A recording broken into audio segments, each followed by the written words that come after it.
मेरे पास एक प्रश्न है, वो इस समय के विषय से तो नहीं जुड़ा, लेकिन मैं जोड़ के जरूर उत्तर दे देता हूं। आजकल हमारे घरों में पेप्सी कोक से भी ज्यादा नूडल्स खाया जा रहा है। पेप्सी कोक कम हुआ है पिछले 2-3 साल में, अच्छा हुआ, नूडल्स खाया जा रहा है। तो नूडल्स के बारे में आपको एक जानकारी दे दूं कि सबसे खराब वस्तु अगर खाने की कोई हो सकती है, कचरे में कचरा, तो वो यही है नूडल्स। एक तो मैदे की है, ऊपर से सड़ा हुआ है। 6-7 दिन मैदे को सड़ा के रखा जाए तब नूडल्स तैयार होता है। और इस नूडल्स में टेस्ट लाने के लिए सूअर के मांस का रस मिलाया जाता है। बिना उसके नूडल्स बन ही नहीं सकता।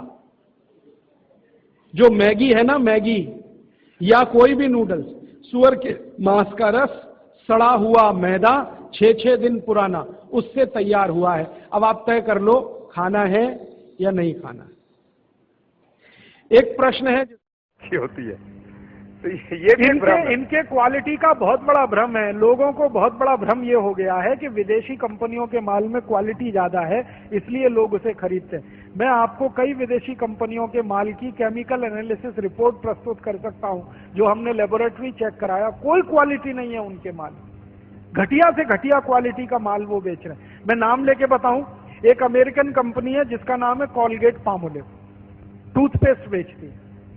मैं लोगों से बहुत बार पूछता हूं, आप कॉलगेट का टूथपेस्ट क्यों करते हैं, तो सब एक ही स्वर में कहते हैं इसमें क्वालिटी है। तो फिर मैं पूछता हूं अच्छा क्या क्वालिटी है, तो कहते हैं इसमें झाग बहुत बनता है। तो फिर मैं कहता हूं झाग तो रिन में भी बनता है, एरियल में भी बनता है। झाग तो शेविंग क्रीम में सबसे ज्यादा बनता है, तो शेविंग क्रीम से ही दांत साफ कर लिया करो अगर झाग ही चाहिए तुम्हें। ये पढ़े लिखे मूर्खों के उत्तर हैं। बिना पढ़ा लिखा आदमी ऐसा उत्तर नहीं देगा। जो एजुकेटेड इडियट है वो इस तरह का। और ये उत्तर मुझे पता है कहां मिला, दिल्ली यूनिवर्सिटी में मैं एक लेक्चर कर रहा था डिपार्टमेंट ऑफ मैथमेटिक्स में। वहां के एक प्रोफेसर ने उत्तर दिया, किसी कॉलगेट में बहुत अच्छी क्वालिटी है, झाग बहुत बनता है। तो मैंने कहा प्रोफेसर साहब, आप डेंटल क्रीम से दांत क्यों नहीं साफ कर लेते, शेविंग क्रीम से दांत क्यों नहीं साफ कर लेते, एरियल से दांत क्यों नहीं साफ कर लेते, सबसे ज्यादा झाग तो उसी में बनता है। तो एकदम चुप प्रोफेसर। फिर उसने मुझे कहा अच्छा आप ही बताइए क्वालिटी क्या होती है। मैंने कहा प्रोफेसर साहब, आप मैथमेटिक्स के प्रोफेसर होके अगर ये नहीं जानते कि क्वालिटी क्या होती है तो क्यों चिल्लाते हैं कि ये क्वालिटी होती है। जब मालूम ही नहीं है तो कहो ना हमको नहीं मालूम क्वालिटी क्या होती है, हम तो विज्ञापन देख के ये सामान खरीद लाते हैं। मैंने उनको समझाया कि कॉलगेट टूथपेस्ट बनता किस चीज से है, उसकी क्वालिटी क्या है, ये समझने की बात है। तो उनका हाँ बताइए।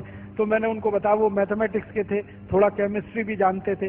केमिस्ट्री में एक केमिकल होता है, उसका नाम है सोडियम लॉरेल सल्फेट, उससे कॉलगेट बनता है। क्योंकि सोडियम लॉरेल सल्फेट डाले बिना किसी भी टूथपेस्ट में झाग पैदा नहीं हो सकता। और सोडियम लॉरेल सल्फेट का आप देख लीजिए, आप में से थोड़े भी केमिस्ट्री पढ़े हुए लोग हैं तो केमिस्ट्री की डिक्शनरी में सोडियम लॉरेल सल्फेट देखिए, उसके सामने लिखा हुआ है पॉइजन, जहर है। 0.05 मिलीग्राम मात्रा में शरीर में चला जाए तो कैंसर कर देता है, और वो कॉलगेट में भरपूर मात्रा में मिलाया जाता है। और आपको एक जानकारी दूं, अमेरिका और यूरोप के देशों में कॉलगेट जब बेचा जाता है ना, तो उस पर अंग्रेजी भाषा में चेतावनी लिखनी पड़ती है कॉलगेट के पेस्ट पर। जैसे भारत में सिगरेट के पैकेट पर लिखा रहता है ना, सिगरेट पीना स्वास्थ्य के लिए हानिकारक है, वैसे अमेरिका और यूरोप में कॉलगेट के डिब्बे पर लिखा रहता है कॉलगेट करना स्वास्थ्य के लिए हानिकारक है। लिखते अंग्रेजी में है, मैं बताता हूं वो क्या लिखते हैं। वो 3 वाक्य लिखते हैं। पहला लिखते हैं Colgate is injurious to health, स्वास्थ्य के लिए खतरनाक है।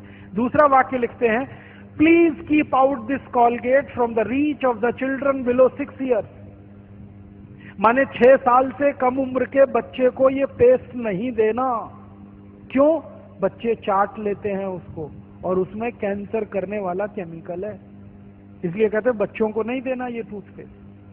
फिर आगे के सेंटेंस में लिखते हैं in case of accidental injection please contact immediately poison control centre, माने गलती से किसी बच्चे ने कॉलगेट कर लिया तो तुरंत हॉस्पिटल लेके जाना उसको, इतना खतरनाक है।